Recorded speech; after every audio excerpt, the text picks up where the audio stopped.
Ayan, may tawag ng tawag tas nagpadala siya ng balato kanina. Ayan, siguro nanalo to. Tawagan nga natin si Madam. Ngayon po ay araw po ng eleksyon, May 12 po, ano po. At syempre po magagabi na po mga kalaki, kaya siguro to si Madam ay nanalo. Tawagan natin, sana sumagot siya.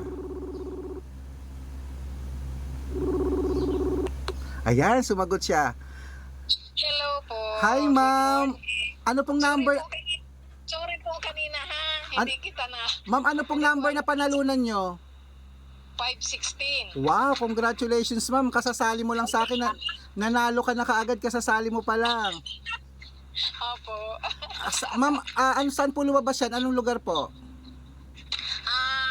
Albay area. Wow, Talaga. sa Albay, at napanalo na po na rin ang Albay, ano po. Maraming salamat mo sa pagtitiwala at nanalo agad kayo, nabawi mo na agad yung discount mo.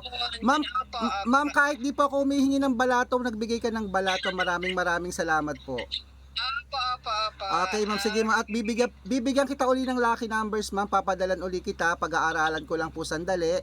At bibigyan po kita, kasi po ngayon po ay butuhan. Ano pong araw ngayon ma'am? May? Ngayon naman, wala man. Bukas naman ulit. Apo, para po bukas nyo po ma'am ilaban, pwede pong good for 3 days po ang mga lucky numbers natin ma'am, inaalagaan po yan. Ano po? Congratulations ma'am, at isa ka na po sa mga napanalo namin. Maraming salamat po. Opo.